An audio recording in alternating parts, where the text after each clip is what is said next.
चलिए, hello and welcome. आज हम डिस्कस करेंगे क्लास स्टूडेंट्स। आज हम बात करेंगे sexual reproduction in flowering plants, और ये बहुत ही इंपॉर्टेंट टॉपिक है क्लास 12th का। ठीक है जी, इससे 2 से 3 क्वेश्चंस आपके बन ही जाते हैं, चाहे वो सीबीएसई बोर्ड के एग्जाम्स की बात करें, चाहे आप नीट की बात करें। ठीक है जी। तो आज हम सबसे पहले स्टार्ट करेंगे sexual reproduction with flowering plants, और उससे भी पहले जो सबसे इंपॉर्टेंट बात है आपके साथ वो डिस्कस करेंगे। सबसे पहले हम बात करेंगे जी फ्लावरिंग प्लांट्स का मतलब क्या है। ठीक है जी, चलिए हेडिंग डाल देते हैं इस चैप्टर की। ये हमारे पास sexual reproduction in flowering plants. तो सबसे पहले हम डिस्कस करेंगे जी फ्लावरिंग प्लांट्स क्या होते हैं, इनके बारे में डिस्कस करेंगे। तो फ्लावरिंग प्लांट्स बेसिकली ऐसे प्लांट्स होते हैं जिनके पास फ्लावर प्रेजेंट होते हैं, और इन प्लांट्स का एक स्पेशल नाम होता है। ऐसे प्लांट्स को हम कहते हैं एंजियोस्पर्म। ठीक है जी। तो सबसे पहला कॉन्सेप्ट क्या है जी, एंजियोस्पर्म का कॉन्सेप्ट डिस्कस करेंगे आपके साथ कि एंजियोस्पर्म क्या होते हैं।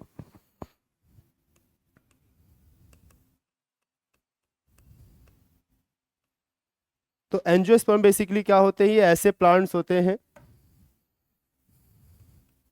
Plants which contain flower.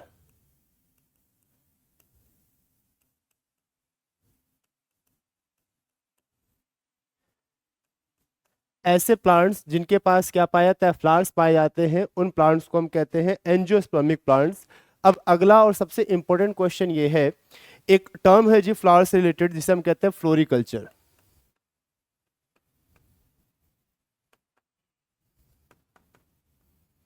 Floriculture क्या है, बेसिकली एक ऐसी टेक्निक है जिसमें हम क्या करते हैं, फ्लावर्स की कल्चरिंग के बारे में डिस्कस करते हैं, फ्लावर्स की ब्रीडिंग से रिलेटेड चीज़ों को डिस्कस करते हैं, और फ्लावर से रिलेटेड पैटर्न के बारे में हम डिस्कस करते हैं। तो फ्लोरिकल्चर बेसिकली क्या है, science of cultivation, breeding, as well as the pattern of flowers. ठीक है जी, उसे हम कहते हैं फ्लोरिकल्चर। तो हम डेफिनेशन की बात करें तो फ्लोरिकल्चर क्या है, science of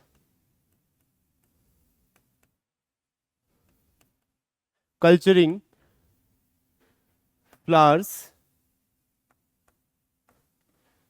breeding and there pattern.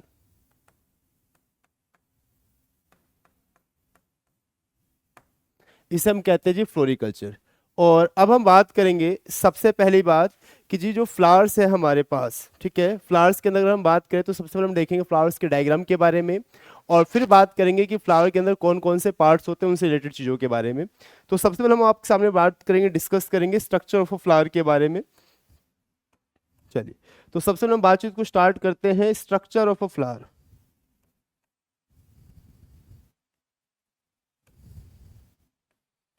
Structure of a flower के बारे में डिस्कस करेंगे।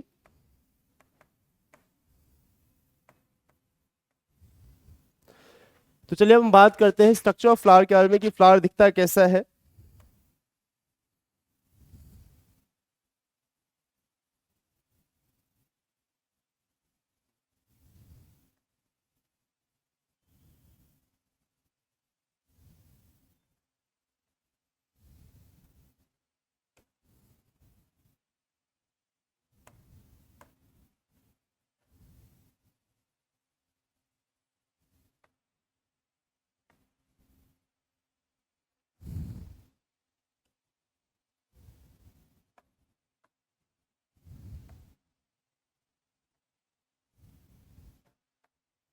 ठीक है, ये हमारे पास स्टेमन है।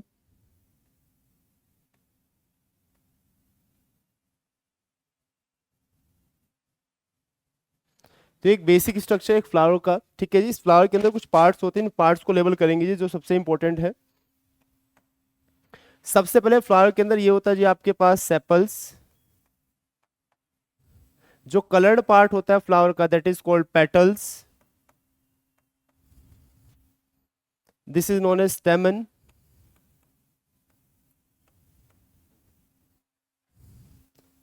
एंड दिस इज पिस्टिल और कार्पेल।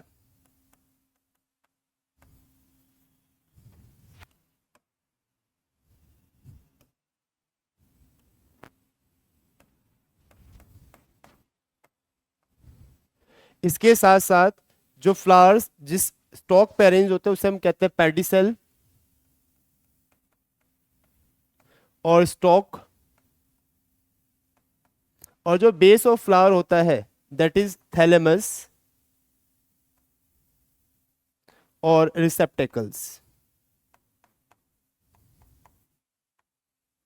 तो ये जो है हमारे पास बेसिक स्ट्रक्चर है किसी फ्लावर का। चाहे आप कोई भी एंजियोस्पर्मिक प्लांट देखें, उन सभी एंजियोस्पर्मिक प्लांट्स के अंदर आपको जो बेसिक स्ट्रक्चर्स, जो बेसिक पार्ट्स दिखेंगे वो ये होंगे जी।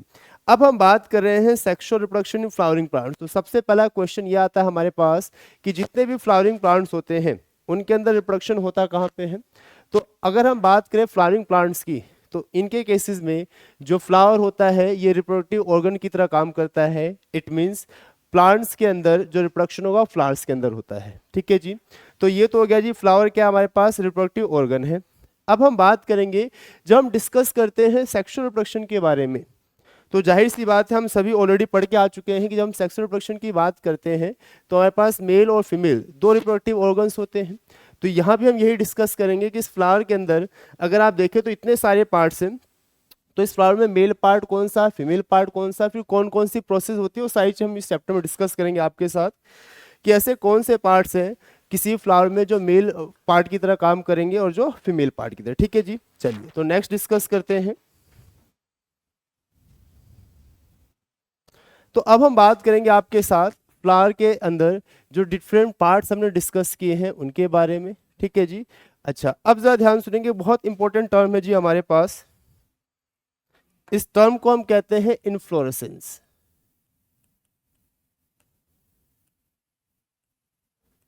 इनफ्लोरेसेंस का मतलब क्या है? कहता है जी किसी प्लांट्स के अंदर जो फ्लावर्स की अरेंजमेंट होती है, जो फ्लावर्स की अरेंजमेंट होती है किसी भी फ्लोरल एक्सिस पे, उसकी अरेंजमेंट को ही हम कहते हैं इनफ्लोरेसेंस। ठीक है जी। तो आप ये कह सकते हैं कि इनफ्लोरेसेंस होता क्या है बेसिकली। तो सिंपली आप ये कह सकते हैं जी, अरेंजमेंट ऑफ फ्लावर्स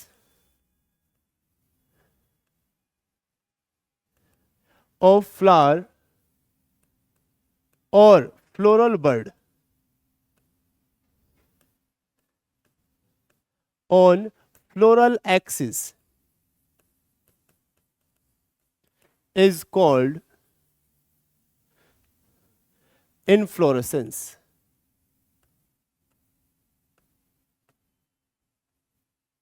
ठीक है जी। यानी arrangement of flowers on the floral axis is known as inflorescence. अब क्वेश्चन ये है हमारे पास कि फ्लावर्स की जो अरेंजमेंट होती है इसके कितने पैटर्न होते हैं। तो इसके बेसिकली हमारे पास दो पैटर्न होते हैं और इन पैटर्न्स को हम कहते हैं रेसिमोज और साइमोज। ठीक है जी। हमारे पास इनफ्लोरेसेंस के दो मेन पैटर्न हैं। अगर हम पैटर्न की बात करें तो इनफ्लोरेसेंस जो है इसके दो मेन पैटर्न होते हैं हमारे पास।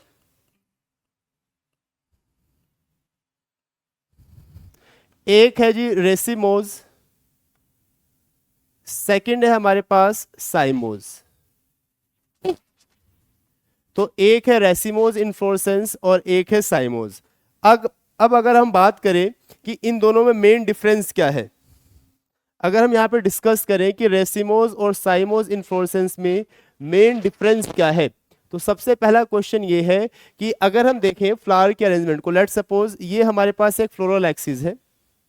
दोनों ही केस हम एक फ्लोरल एक्सिस ले लेते हैं। ये हमारे पास एक फ्लोरल एक्सिस है जिस एक्सिस के ऊपर फ्लावर्स अरेंज होंगे।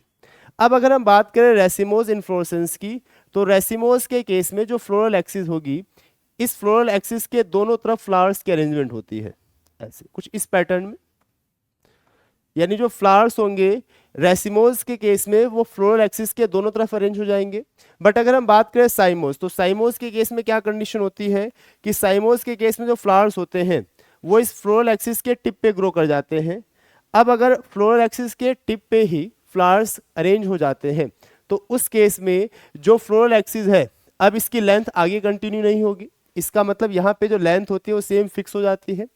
अब क्योंकि साइमोस के केस में जो फ्लावर्स होते हैं वो फ्लोरल एक्सिस के टिप पे ग्रो कर जाते हैं, इसीलिए अब यहाँ पे जो फ्लावर्स की जो ग्रोथ होती है वो टिप से बेस की तरफ होती है।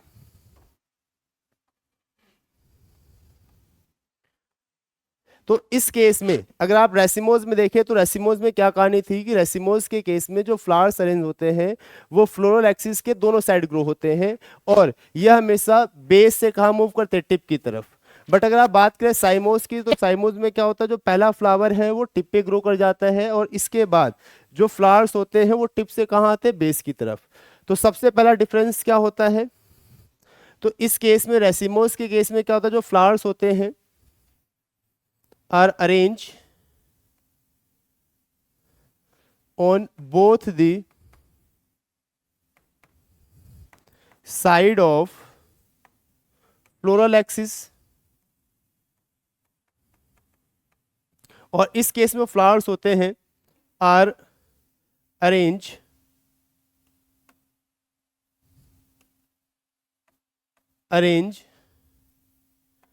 at the tip of floral axis। इस केस में जो फ्लोरल एक्सिस होगी उसकी ग्रोथ कंटिन्यू रहेगी, बट जब आप बात करेंगे साइमोस की तो इस केस में फ्लोरल एक्सिस की जो ग्रोथ है वो डिसकंटिन्यू हो जाती है। तो यहां आप ये कह सकते हैं कि जो ग्रोथ होती है फ्लोरल एक्सिस remains continue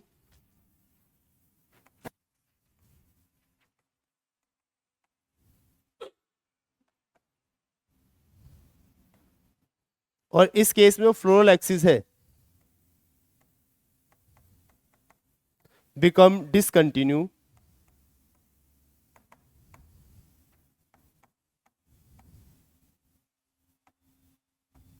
अब अगर हम बात करें इस रेसिमोज इन्फ्लोरेसेंस की, तो रेसिमोज इन्फ्लोरेसेंस में जो फ्लावर का जो पैटर्न दिख रहा है आपको बेस से ऊपर की तरफ, टिप की तरफ, इस टाइप के पैटर्न को हम कहते हैं एक्रोपिटल सक्सेशन। और वहीं अगर हम बात करें साइमोज इन्फ्लोरेसेंस की, तो साइमोज इन्फ्लोरेसेंस के केस में जो फ्लावर्स होते हैं वो टिप से बेस की तरफ आते हैं, इसलिए हम कहते हैं बेसिपिटल सक्सेशन। ठीक है जी। तो अगर हम बात करें रेसिमोज की, तो रेसिमोज के केस में जो फ्लावर्स होते हैं उनकी जो अरेंजमेंट होती है वो होती है एक्रोपिटल ऑर्डर। और वहीं अगर हम बात करें साइमोस की, तो यहाँ पे जो फ्लावर्स की जो ग्रोथ होती है वो होती है बेसिपिटल ऑर्डर। ठीक है जी। तो नेक्स्ट पॉइंट आप इसी में मेंशन कर सकते हैं, थर्ड पॉइंट, जो एक्रोपिटल सक्सेशन है, जो रेसिमोज है, रेसिमोज में क्या होता है, इन रेसिमोज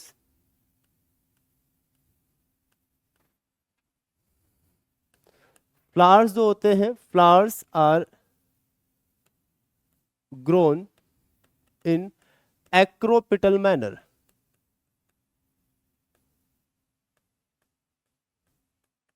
और अगर हम बात करें इन साइमोज,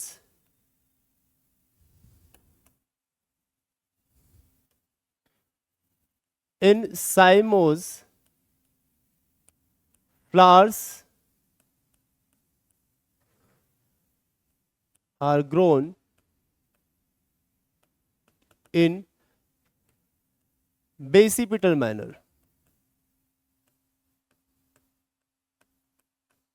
अब अगर आप बात करें एक्रोपिटल मैनर, तो एक्रोपिटल मैनर के केस में कंडीशन क्या है कि फ्लावर सबसे पहले कहाँ ग्रो होंगे, बेस की तरफ, और कहाँ मूव करेंगे, टिप की तरफ। वहीं अगर हम बात करें बेसिपिटल के बाद, तो बेसिपिटल में क्या होता है कि जो फ्लावर्स होते हैं वो ग्रो कहाँ करते हैं, सबसे पहले टिप पे, और कहाँ मूव करते हैं, बेस की तरफ। अब क्योंकि यहाँ देखिए एक्रोपिटल मैनर में क्या कंडीशन है कि सबसे पहले फ्लावर कहाँ ग्रो होगा, बेस की तरफ, वहां से कहाँ मूव करेगा, टिप की तरफ। तो जाहिर सी बात है जो सबसे ओल्ड फ्लावर होगा वो आपको कहाँ मिलेगा, बेस पे, और जो न्यू फ्लावर ग्रो कर रहे होंगे वो कहाँ ग्रो कर रहे होंगे, टिप पे। तो इसका मतलब एक्रोपिटल मैनर के केस में जो आपको नए फ्लावर्स मिलते हैं वो कहाँ मिलेंगे, टिप पे, और जो ओल्ड फ्लावर्स मिलेंगे वो कहाँ मिलेंगे, बेस पे। वहीं अगर आप बात करें बेसिपिटल मैनर के बारे में, तो इस केस में क्या होगा, जो सबसे पहला जो फ्लावर ग्रो होता है वो टिप पे होता है, और उसके बाद जो न्यूली फ्लावर्स ग्रो हो रहे होते हैं वो बेस की तरफ मूव करते हैं। तो यानी अगर आप बात करें बेसिपिटल मैनर की, बेसिपिटल सक्सेशन की, तो उस केस में जो न्यू फ्लावर्स आपको मिलेंगे वो बेस पे मिलेंगे, और जो ओल्डर फ्लावर होंगे वो कहाँ मिलेंगे, टिप पे। तो नेक्स्ट पॉइंट क्या है इसमें आप ऐड कर सकते हैं, वो ये है कि अगर आप बात करें एक्रोपिटल मैनर की, तो जो न्यू फ्लावर्स आपको मिलेंगे, न्यू फ्लावर्स जो आपको मिलेंगे वो आपको कहाँ मिलेंगे, एट टिप, और जो ओल्ड फ्लावर्स है ये ओल्ड फ्लावर्स आपको कहाँ मिलेंगे, एट बेस। वहीं अगर आप बात करें साइमोज इन्फ्लोरेसेंस की, तो इस केस में क्या होगा, जो न्यू फ्लावर्स आपको मिलेंगे वो आपको मिलेंगे एट बेस, जो ओल्ड फ्लावर्स आपको मिलेंगे वो आपको मिलेंगे एट टिप। तो ये बेसिकली हमारे पास इन्फ्लोरेसेंस के दो मैनर थे जो हमने पढ़ा सबसे पहले। एक था हमारे पास रेसिमोज और एक था साइमोज, ठीक है जी। और ये इन दोनों में डिफरेंस था जो आपसे जनरली पूछ लिया जाता है एग्जाम्स में, ठीक है जी। तो ये दोनों में डिफरेंस था।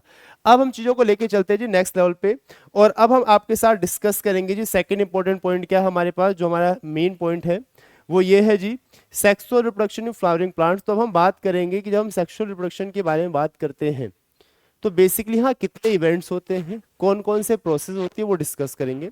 तो सबसे पहले अगर हम बात करें सेक्सुअल रिप्रोडक्शन के बारे में फ्लावर्स के अंदर, तो फ्लावर्स के अंदर जो सेक्सुअल रिप्रोडक्शन है उसको हम मेनली तीन पार्ट में डिवाइड करते हैं।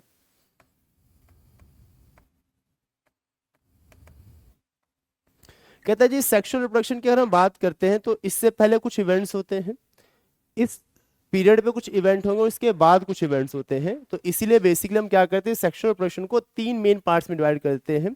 सबसे पहला जो इवेंट आता है उसे हम कहते हैं जी प्री फर्टिलाइजेशन।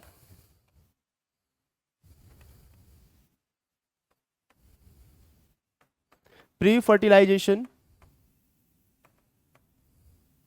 जो सेकंड आता है उसे हम कहते हैं फर्टिलाइजेशन।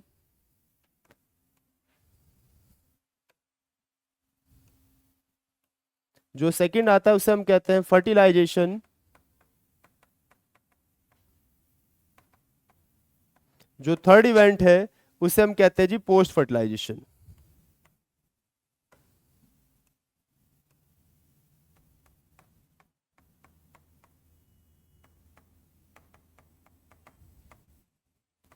तो ये बेसिकली तीन इवेंट्स हैं हमारे पास जो हम यहाँ डिस्कस करेंगे आपके साथ, ठीक है जी। चलिए सबसे पहले हम बात करेंगे प्री फर्टिलाइजेशन के बारे में, और यहाँ हम डिस्कस करेंगे कि प्री फर्टिलाइजेशन के अंदर कौन कौन से इवेंट्स होते हैं या प्री फर्टिलाइजेशन में कौन कौन से स्ट्रक्चर्स इन्वॉल्व होते हैं, ठीक है जी। चलिए इस बात को हम डिस्कस करेंगे। तो अब हम बात करेंगे सबसे पहले आपके साथ प्री फर्टिलाइजेशन के बारे में।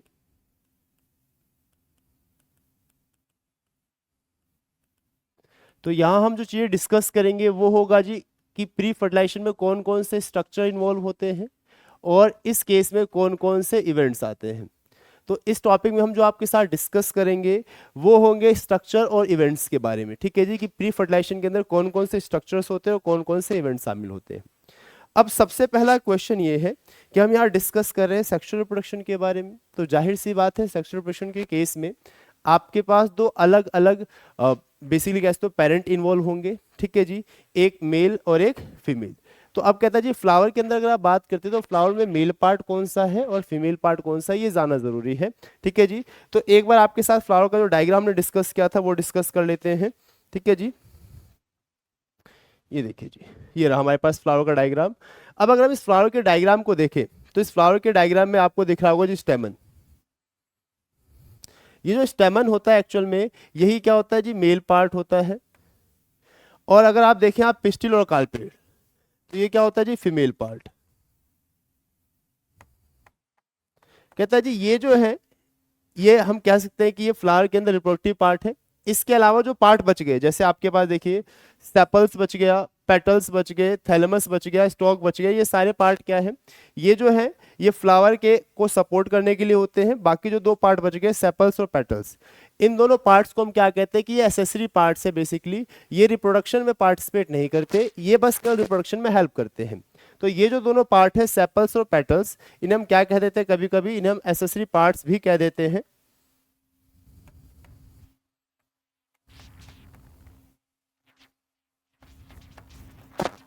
तो इट मीन्स फ्लावर के अंदर जो दो मेन पार्ट है दैट इज स्टेमन और दूसरा है पिस्टिल और कार्पेल, ठीक है जी। इतनी बात समझ में आ गई सभी को। चलिए आगे बातचीत को लेके चलते। तो ये जो हमारे पास पार्ट्स हैं तो अब जो हम यहाँ डिस्कस करेंगे आपके साथ वो यही है कि जो प्री फर्टिलाइजेशन है इसके अंदर कौन कौन से स्ट्रक्चर इन्वॉल्व होंगे और कौन से इवेंट्स आएंगे। तो फ्लावर में हमने बात की चार पार्ट है जिसमें से दो पार्ट जो है वो रिप्रोडक्शन में पार्टिसिपेट करते हैं, बाकी दो नहीं करते। तो चलिए सबसे पहले हम बात करेंगे आपके पास प्री फर्टिलाइजेशन के अंदर जो इवेंट्स है उसमें हम सबसे पहले डिस्कस करेंगे आपके साथ जिसे हम कहते हैं जी स्टेमन। सबसे पहले हम बात करेंगे जी स्टेमन के बारे में कहता है जी अगर हम बात करें स्टेमन की, तो ये क्या होता है जी, मेल रिप्रोडक्टिव पार्ट है। स्टेमन जो होता है जी, ये होता है मेल रिप्रोडक्टिव पार्ट, ये होता है जी male reproductive part.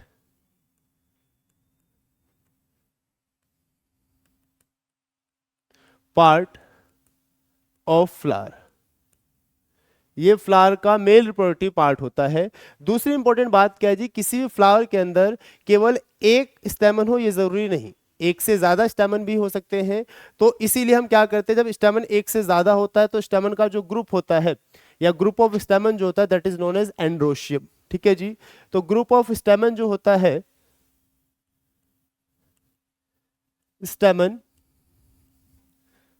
Is called androecium. जो ग्रुप ऑफ स्टेमन होता है उसे हम क्या कहते हैं जी, उसे हम कहते हैं एंड्रोशियम।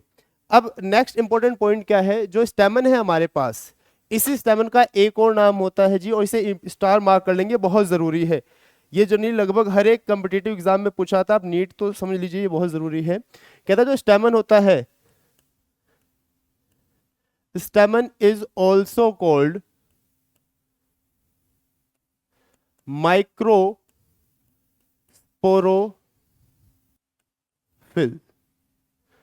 इस स्टेमन का ही दूसरा नाम होता है माइक्रोस्पोरोफिल, ये नाम बहुत जरूरी है। ठीक है जी, ये आए हुए एग्जाम से पूछा गया है क्वेश्चन जी स्टेमन के बारे में, तो स्टेमन का दूसरा नाम होता है माइक्रोस्पोरोफिल। अब सेकंड क्वेश्चन ये है कि अगर आप स्टेमन को देखते हैं तो स्टेमन दिखता कैसा है। तो अब हम बात करेंगे स्टेमन के स्ट्रक्चर के बारे में। तो अगर हम डिस्कस करें स्टेमन के स्ट्रक्चर के बारे में, देखिए तो कहता है अगर आप स्टेमन के स्ट्रक्चर को देखेंगे तो स्टेमन के स्ट्रक्चर के अंदर मेनली दो पार्ट आपको मिलते हैं। स्टेमन के स्ट्रक्चर में मेनली आपको दो पार्ट मिलेंगे। एक जो होता है हमारे पास, जो सबसे ऊपर है, ये होता है एंथर, और ये होता है जी हमारे पास फिलामेंट। तो स्टेमन के अंदर मेनली दो पार्ट प्रेजेंट है, एक है एंथर और एक है फिलामेंट, और इन दोनों को जब कंबाइन करते हैं तो आपका क्या बनता है, स्टेमन। तो इसका मतलब क्या है जी हमारे पास, कि जो हमारे पास स्टेमन है, स्टेमन के अंदर दो पोर्शन प्रेजेंट है, एक है एंथर और एक होता है फिलामेंट। अब अगर हम बात करें इस एंथर के बारे में, अगर हम बात करते हैं इस एंथर के बारे में, तो ये एंथर क्या है वो देखते हैं। अगर हम इस एंथर को देखें, इस एंथर को डिस्कस करें, तो आपको दिख रहा होगा इस एंथर के अंदर दो लोब प्रेजेंट है, दो पार्ट, एक ये और एक ये, दो डिफरेंट पार्ट प्रेजेंट है। तो कहता है इस एंथर की अगर आप बात करते हैं तो एंथर जो होता है इसमें दो लोब होते हैं, इसलिए हम क्या कहते हैं, एंथर इज अ बाइलोब्ड। ठीक है जी, एंथर जो होता है कैसा होता है, एंथर इज बाइलोब्ड।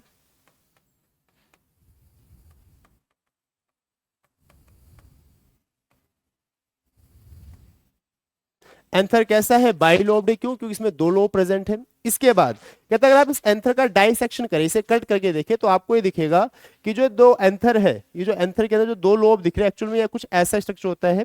जब इसे ऊपर से कट करते हैं तो आपको, जब इसे ऊपर से व्यू देखेंगे तो एंथर का जो स्ट्रक्चर है कुछ ऐसा दिखता है आपको,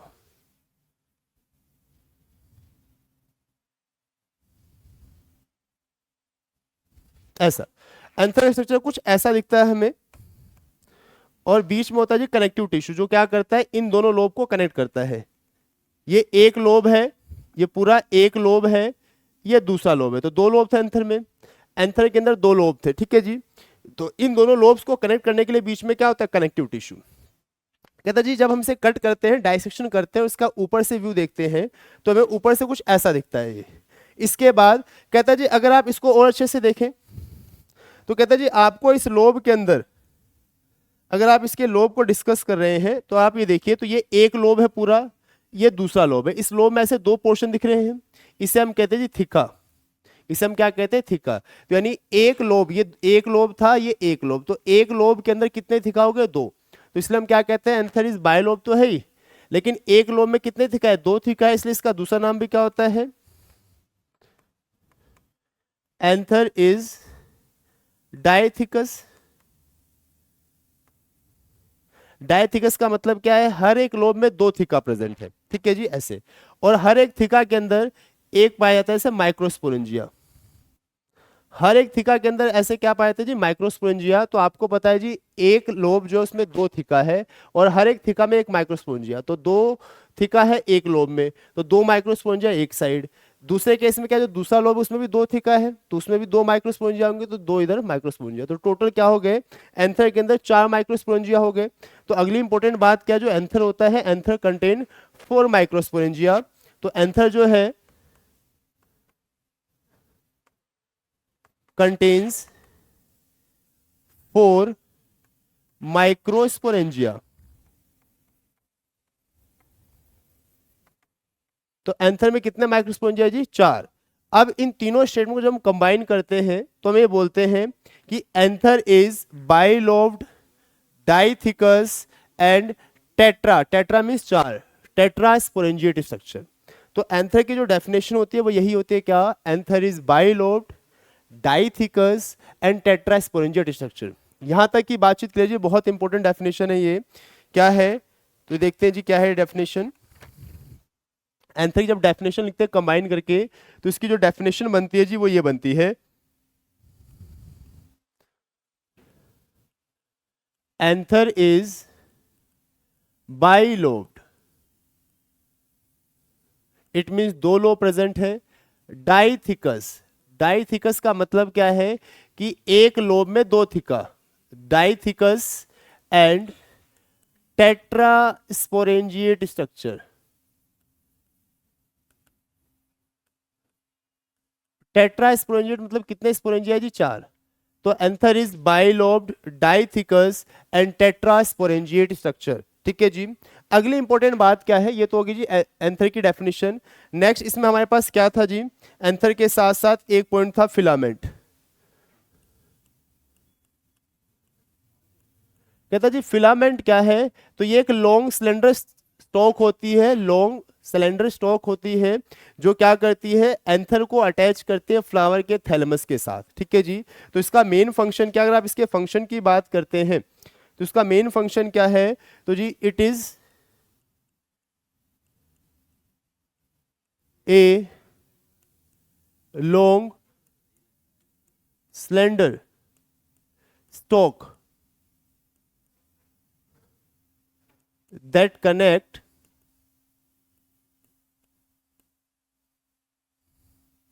anther to the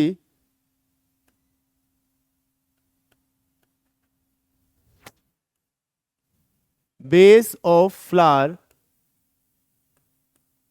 और थैलेमस। ठीक है जी। ये हमारे पास किसका स्ट्रक्चर हो गया जी, स्टेमन का, जिसमें दो पार्ट थे, एक तरफ एंथर और एक तरफ फिलामेंट। ठीक है जी। अच्छा चलिए कुछ क्वेश्चन लेके आया हूं जी मैं आपके लिए, एक बार क्वेश्चंस को भी डिस्कस करते हैं, जितनी हमने अभी तक कहानी पढ़ी जी, बहुत इंपॉर्टेंट क्वेश्चंस है जी, जो पेपर में आए हुए क्वेश्चंस है। चलिए सबसे पहले अगर हम बात करें, ध्यान सुनेंगे, आपके पास सबसे पहला क्वेश्चन क्या है, इसे देखेंगे, science of cultivation, breeding, marketing, arrangement of flowers. अभी हमने डिस्कस किया था, जब हमने बात की थी कि जब भी हम क्या करते हैं, फ्लावर्स की कल्टीवेशन की बात करते हैं, ब्रीडिंग की बात करते हैं या उसके अरेंजमेंट को डिस्कस करते हैं, तो इसे हम क्या कहते हैं, इसे हम कहते हैं जी फ्लोरिकल्चर। ठीक है जी। तो ये रहा आपका क्वेश्चन। अब आ जाइए सेकंड क्वेश्चन पे। सेकंड क्वेश्चन क्या है जी, आपके पास एक फ्लावर का डायग्राम है और अगर इस फ्लावर के आप डायग्राम को देखें तो इसमें कुछ पार्ट्स लेबल है। ठीक है जी। सबसे पहले आपको इन पार्ट्स के नाम बताना एग्जैक्ट क्या होंगे। जैसे अगर आप देखिए यहाँ पे लिखा है जी पी। ठीक है जी। पी क्या होगा, अभी हमने डिस्कस किया, जो सबसे नीचे होता है, जो ग्रीन लीफ लाइक स्ट्रक्चर होता है, उसे हम क्या कहते हैं, पेटल्स। सबसे नीचे होता है सेपल्स। तो देखो जी इन दोनों ऑप्शन में ए और बी, ए और बी में पेटल्स है, तो इसलिए ये ऑप्शन बाहर हो गया। पी जो होता है वो सेपल होता है। और जो डी ऑप्शन, इसमें देखो जी ओवरी दे रखी है, तो आगे पढ़ने की जरूरत भी नहीं, डी ऑप्शन भी बाहर हो गया। तो सबसे इंपॉर्टेंट जो आपको जो एमसीक्यू है, सीधा आंसर क्या आ गया, सी, क्योंकि पी जो होता है वो सेपल्स होता है। अगला देखिए जी, अगला क्वेश्चन क्या है, non essential floral organs. Non essential का मतलब क्या है जी, ऐसे पार्ट जो रिप्रोडक्शन में पार्टिसिपेट नहीं करते। मैंने आपको डायग्राम से भी समझाया था जी। देखिए अगर मैं स्लाइड दिखाऊं तो हमने डायग्राम में भी डिस्कस किया था कि फ्लावर के अंदर बेसिकली चार पार्ट हैं। एक जो होता है, दो जो पार्ट हैं जिसे हम कहते हैं, एक तरफ स्टेमन और एक तरफ पिस्टिल, ये जो दो पार्ट होते हैं रिप्रोडक्टिव ऑर्गन्स होते हैं। लेकिन इसके अलावा जो सेपल्स और पेटल्स होते हैं वो एक्सेसरी ऑर्गन्स होते हैं, उनका कोई रोल नहीं होता रिप्रोडक्शन में। तो ये आपसे यही पूछा गया है, non essential floral organ in a flower are, तो वो क्या होंगे जी, एक तरफ है सेपल्स और पेटल्स, एक तरफ है एंथर एंड ओवरी, एक तरफ है स्टिग्मा एंड फिलामेंट और एक तरफ है पेटल्स ओनली। अब आप देखिए हमने पढ़ा जी दो पार्ट होते हैं सेपल्स और पेटल, जो रिप्रोडक्शन में पार्टिसिपेट नहीं करते, तो ये सिंपली क्या हो जाएगा जी, आपका ऑप्शन हो जाएगा जी ए। देखते ही खत्म हो गया क्वेश्चन जी, ठीक है। अगला क्वेश्चन था स्टेमन्स रिप्रेजेंट, मैंने अभी आपको बताया था स्टेमन्स जो होते हैं स्टेमन्स क्या रिप्रेजेंट करते हैं, एक बहुत इंपॉर्टेंट नाम मैंने बताया था आपको, स्टेमन्स जनरली क्या रिप्रेजेंट करते हैं, तो स्टेमन्स रिप्रेजेंट माइक्रोस्पोरोफाइल्स। स्टेमन्स क्या रिप्रेजेंट करते हैं, माइक्रोस्पोरोफाइल्स रिप्रेजेंट करते हैं, ठीक है जी। अगला क्वेश्चन देखिए जी आपके लिए, ये रहा क्वेश्चन, कह रहा है डाइथिकस एंथर, डाइथिकस मतलब जिसमें कितने थिका होते हैं जी, दो। डाइथिकस का मतलब ही क्या है जी, डाइथिकस का मतलब होता है जिसके अंदर कितने थिका है जी, टू थिका है। डाइथिकस का मतलब जिसमें कितने थिका होते हैं, दो थिका होते हैं। और हमने पढ़ा है कि जो थिका है, हमने पढ़ा है जी जो एंथर होता है, एंथर में बेसिकली क्या होते हैं, दो लोब होते हैं, टू लोब्स, और हर एक लोब, अगर एक लोब की बात करते हैं, अगर आप एक लोब को देखें तो एक लोब के अंदर, एक लोब में क्या होता है जी, दो थिका होते हैं, एक लोब के अंदर दो थिका होते हैं। आपसे पूछा dithecous anther consist of first fill in the blanks और microsporangia second in each lobe. आपको पता है जी एक लोब की अगर आप बात करते हैं, हमें पता है कि अगर आप एक लोब को देखते हैं, एंथर में, anther is a bilobe structure, मतलब दो लोब होते हैं। अगर हम एक लोब को देखें तो एक लोब के अंदर दो थिका होते हैं और हर एक थिका में एक माइक्रोस्पोरेंजिया। तो जाहिर सी बात है अगर आप बात करते हैं एक लोब, तो इस एक लोब के अंदर दो थिका होंगे, एक लोब में क्या होंगे जी, टू थिका होंगे, और हर एक थिका के अंदर एक माइक्रोस्पोरेंजिया है, तो दो थिका है तो क्या हो गया, दो माइक्रोस्पोरेंजिया हो गया जी, टू माइक्रोस्पोरेंजिया।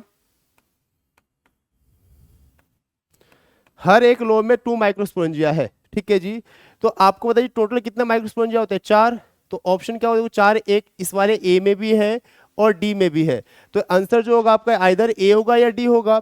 अब आप देखिए आपसे बोला जी हर एक लोब की बात की, तो एक लोब में तो केवल दो ही होते हैं माइक्रोस्पोरेंजिया, तो इस वाले ऑप्शन देखिए यहाँ टू है और यहाँ पे वन है, तो आंसर कौन सा करेक्ट होगा, टू वाला, ठीक है जी।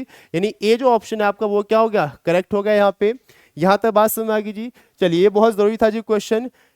अब देखिए जी अगला क्वेश्चन क्या है, एंथर इज जनरली, छठा क्वेश्चन जी देखिए, एंथर कैसा होता है, मोनोस्पोरेंजिएट यानी केवल एक स्पोरेंजिया है, बाइस्पोरेंजिएट मतलब कितने स्पोरेंजिया है, दो, या टेट्रास्पोरेंजिएट, टेट्रास्पोरेंजिएट का मतलब कितने स्पोरेंजिया है जी, चार। तो एंथर में टोटल कितने स्पोरेंजिया होते हैं आपके पास, चार स्पोरेंजिया होते हैं, तो आपका जो ऑप्शन होगा दैट इज सी, ये आपका क्या है, करेक्ट। यहां तक बात समझ आ गई। चलिए ध्यान सुनेंगे, ये जो इतने भी क्वेश्चन मैंने आपको यहाँ डिस्कस किए सारे क्वेश्चन कहीं ना कहीं आए हुए हैं, ठीक है जी। चलिए आगे डिस्कस करते हैं, नेक्स्ट टॉपिक पे बढ़ेंगे जी।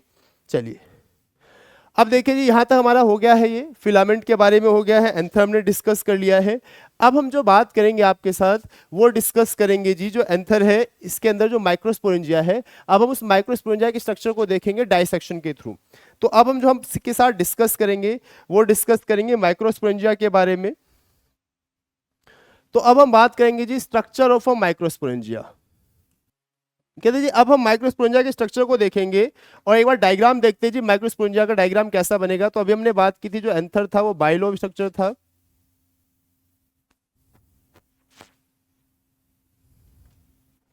ऐसा ही कुछ डायग्राम हमने डिस्कस किया था आपके साथ,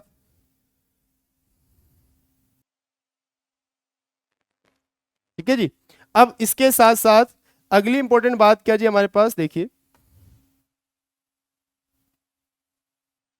ठीक है जी, ये हमारे पास डाइसेक्शन था किसका, ये हमारे पास डाइसेक्शन था एंथर का, ठीक है जी। एंथर के अंदर अगर आप देखेंगे तो इसके अंदर अगर अब मैं किसी एक पोर्शन की बात करता हूँ, लेट सपोज मैं इसका मैंने क्या किया जी, एक एंथर लिया, एक स्पोरेंजिया, चार स्पोरेंजिया है हमारे पास, ये एक, दो, तीन, चार, यहाँ पे बेसिकली चार पार्ट हो गए आपके पास, ये चार स्पोरेंजिया है। मैं किसी एक माइक्रोस्पोरेंजिया का स्ट्रक्चर लूंगा, डाइसेक्शन करेंगे और देखेंगे उस एक माइक्रोस्पोरेंजिया के अंदर कितने पार्ट्स या कितने लेयर प्रेजेंट होती है। तो लेट सपोज मैंने इस वाले पोर्शन का डाइसेक्शन किया है, अगर मैं इसका डाइसेक्शन करता हूँ तो डाइसेक्शन के साथ साथ अगर मैं इसमें अगर लेबल करना चाहूँ तो जो सबसे बाहर की जो लेयर आती है ये होती है एपिडर्मिस। एक माइक्रोस्पोरेंजिया की बात कर रहे हैं, एपिडर्मिस। इसके अंदर ये जो दोनों लेयर है, ये दोनों लेयर मिलकर के क्या बनाती है, एंडोथीसियम। ये मिडल लेयर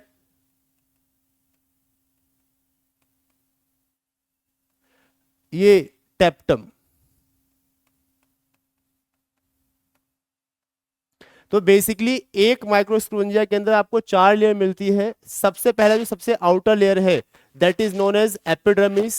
इसके बाद जो इनर लेयर है दैट इज एंडोथीसियम। इस एंडोथीसियम के अंदर भी जो है वो क्या है, मिडल लेयर है, और उसके बाद टेप्टम है। तो ध्यान सुनेंगे, ये जो 4 लेयर्स है इनके अरेंजमेंट आपको याद नहीं जी, बहुत जरूरी है, इनका ऑर्डर बहुत जरूरी है जी, ऑर्डर पे क्वेश्चन पूछे जाते हैं। तो अगर आप इनको आउटर टू इनर, अगर आप बात करें बाहर से अंदर की तरफ जो सीक्वेंस है, अगर आप उस सीक्वेंस में अरेंज करते हैं तो सबसे पहली जो सबसे आउटर लेयर होती है that is epidermis, second endothecium, third middle layer,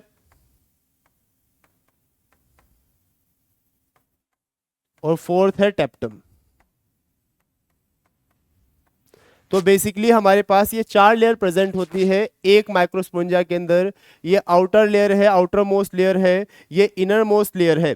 epidermis is outermost layer और tapetum is the innermost layer. ठीक है जी। अब अगर आप इनको डायग्राम वाइज देखें तो इनका जो डायग्राम है, चलिए अगर मैं इसको डायग्राम वाइज समझना चाहूं, इसके अगर मैं इसका टीएस लेता हूं तो आपको सबसे बाहर जो लेयर मिलती है, सबसे बाहर जो आपको लेयर मिलती है, लेट सपोज ये सबसे आउटर लेयर है,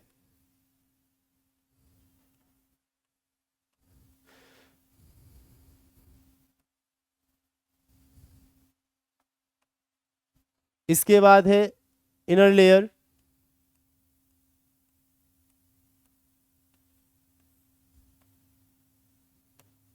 इसके अंदर के अगर लेयर को देखें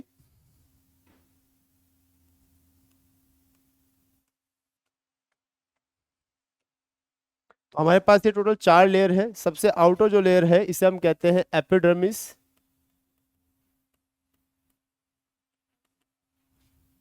इसके बाद जो पिंक लेयर दिख रही है आपको इसे हम कहते हैं एंडोथीसियम, उसके बाद जो येलो कलर में आपको 3 लेयर दिख रही है, इन तीनों लेयर को हम कहते हैं बेसिकली मिडल लेयर। इनकी काउंटिंग जनरली क्या होती है, 1 2 3 होती है। इसके बाद जो इनर मोस्ट लेयर है दैट इज नोन एज टेप्टम। ठीक है, ये एक माइक्रोस्पोंजिया का हमने टीएस लिया हुआ है।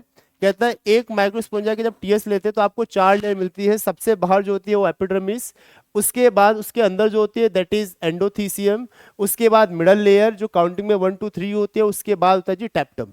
कहता है जी ये एक माइक्रोस्पोंजिया का डायग्राम है। वो कहता है हर एक माइक्रोस्पोंजिया के अंदर, हर एक माइक्रोस्पोरेंजिया के अंदर जनरली क्या होता है, ग्रुप ऑफ सेल्स होती हैं। और जब ये ग्रुप ऑफ सेल्स होती है तो जाहिर सी बात है टिश्यू बन जाते हैं। तो हर एक माइक्रोस्पोरेंजिया के अंदर ऐसे ग्रुप ऑफ सेल्स होते हैं जो टिश्यू की फॉर्म में बन जाते हैं, और इसे हम क्या कहते हैं, इस टिश्यू को हम कहते हैं स्पोरोजिनस टिश्यू।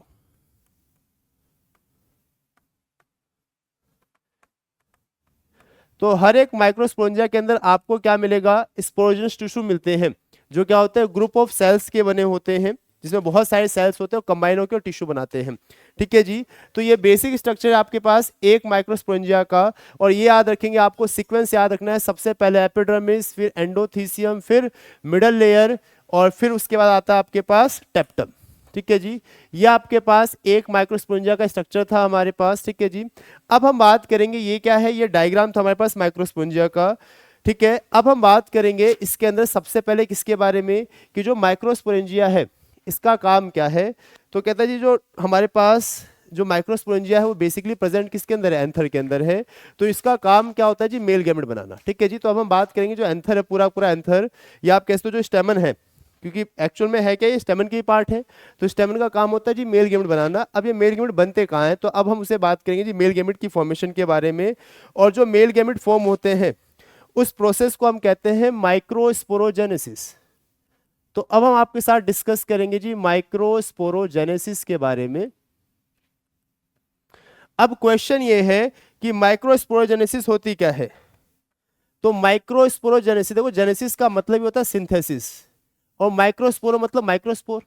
कहता है जी एक ऐसी प्रोसेस जिसमें हम क्या करते हैं, माइक्रोस्पोर को बनाते हैं, या माइक्रोस्पोर से क्या करते हैं, मेल गैमेट बनाते हैं, उस प्रोसेस को कहते हैं माइक्रोस्पोरोजेनेसिस। ठीक है जी। तो माइक्रोस्पोरोजेनेसिस क्या है, तो आप ये कह सकते हैं the process of synthesis of microspore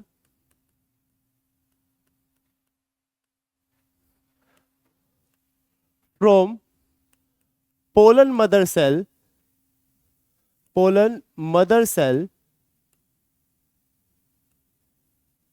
और माइक्रोस्पोर मदर सेल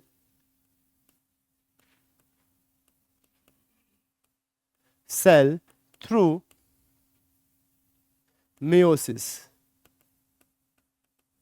कहता है जी एक ऐसी प्रोसेस जिसमें हम क्या करते हैं, जिसमें हम बेसिकली क्या बना रहे होते हैं, माइक्रोस्पोर बना रहे होते हैं, किससे, पोलर मदर सेल से या माइक्रोस्पोर मदर सेल से। कौन सी प्रोसेस के थ्रू, तो थ्रू मियोसिस। उसे हम क्या कहते हैं, उसे हम कहते हैं बेसिकली माइक्रोस्पोरोजेनेसिस। अब क्वेश्चन ये है कि ये जो हमारे पास माइक्रोस्पोर है, या जो माइक्रोस्पोर मदर सेल है, या जो पोलर मदर सेल है, ये प्रेजेंट कहाँ होते हैं, तो अभी हमने बात की थी स्पोरोजिनस टिश्यू के बारे में, जो कहाँ मिलते हैं आपको, माइक्रोस्पोर के अंदर, माइक्रोस्पोरेंजिया के अंदर बेसिकली। तो जो माइक्रोस्पोरेंजिया के अंदर जो स्पोरोजिनस टिश्यू थे, उसकी जो सेल्स होते हैं उसी को हम क्या कहते हैं, उनकी सेल्स को हम कहते हैं पोलर मदर सेल या माइक्रोस्पोर मदर सेल्स। तो आप ये कह सकते हो क्या कि जो सेल्स होती हैं, सेल्स ऑफ स्पोरोजिनस टिश्यू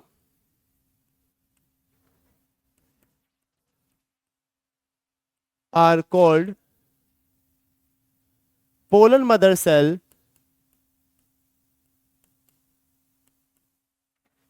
और माइक्रोस्पोर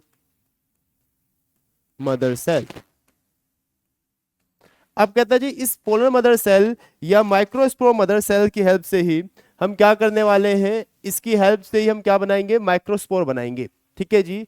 तो अब क्वेश्चन ये है कि हम किसी एक डायग्राम, किसी एक सेल को उठाते हैं और फिर देखेंगे कैसे ये प्रोसेस चलती है। तो चलिए सबसे पहले हम बात करते हैं जी, हमने एक एग्जांपल ले लिया, एक हमने क्या किया, एक हमने ले लिया जी पोलर मदर सेल, कहां से, स्पोरोजिनस टिश्यू के अंदर से, ये एक सेल ले लिया। ठीक है जी। अब कहता है जी इसे एक सेल में होगा क्या, इस एक सेल में होगी जी मियोसिस। और आपने पढ़ा जी मियोसिस में क्या होता है जी, दो स्टेजेस आते हैं, मियोसिस 1 और मियोसिस 2। तो यहाँ भी सेम वही प्रोसेस होगी जी। ये हमारे पास एक पोलर मदर सेल है जिसे हम पीएमसी भी कह देते हैं, या इसी का नाम होता है microspore mother cell, microspore mother cell. तो इस पोलर मदर सेल या माइक्रोस्पोर मदर सेल में क्या होगा, मियोसिस होगी। तो सबसे पहले क्या होती है जी, यहाँ होती है मियोसिस 1, और मियोसिस 1 के बाद क्या बनते हैं, माइक्रोस्पोर डायड बनते हैं। डायड मतलब दो पार्ट बन गए यहाँ पे माइक्रोस्पोर के अंदर, इसे हम कहते हैं माइक्रोस्पोर डायड। और इसके बाद इसमें फर्दर क्या होता है, मियोसिस 2 होती है, और उसके बाद होता है मियोसिस कंप्लीट। तो जब मियोसिस 2 होती है तो बनते हैं यहाँ पे माइक्रोस्पोर टेट्राड। और जब ये माइक्रोस्पोर टेट्राड क्या होता है, डिहाइड्रेट हो जाते हैं, यानी एक दूसरे से अलग हो जाते हैं, तो आपके पास यहाँ पे 4 माइक्रोस्पोर बनते हैं, और यही माइक्रोस्पोर जो है आगे डेवलप हो जाते हैं और बनाते हैं आपके पास पोलन ग्रेन।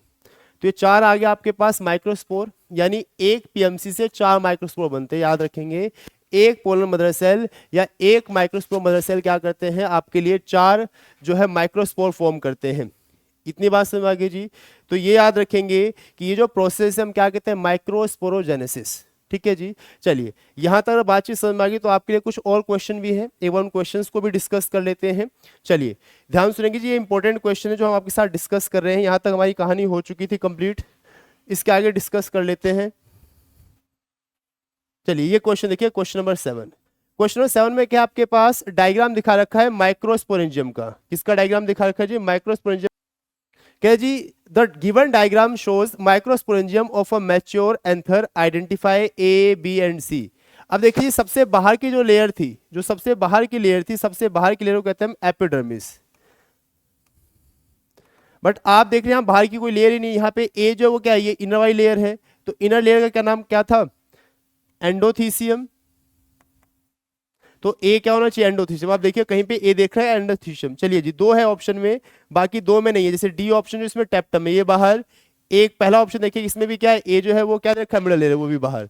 तो अब बच गए जी 2 ऑप्शन, कौन कौन से, एक सी और एक बी। अब देखिए जी दोनों ही केसेस में ए क्या है, एंडोथीसियम में, तो दोनों हो सकते ऑप्शन। आगे देखिए जो बी ऑप्शन होता है वो क्या होता है, मिडल लेयर। तो देखिए यहाँ पे मिडल लेयर दे रखा है, बिल्कुल दे रखा है जी। यहाँ देखा टैप्टम, लेकिन टैप्टम क्या थी, ये तो था ही नहीं, टैप्टम तो इनर मोस्ट लेयर थी, तो इसलिए ऑप्शन कौन सा करेक्ट हो गया आपका, सी ऑप्शन। ठीक है जी।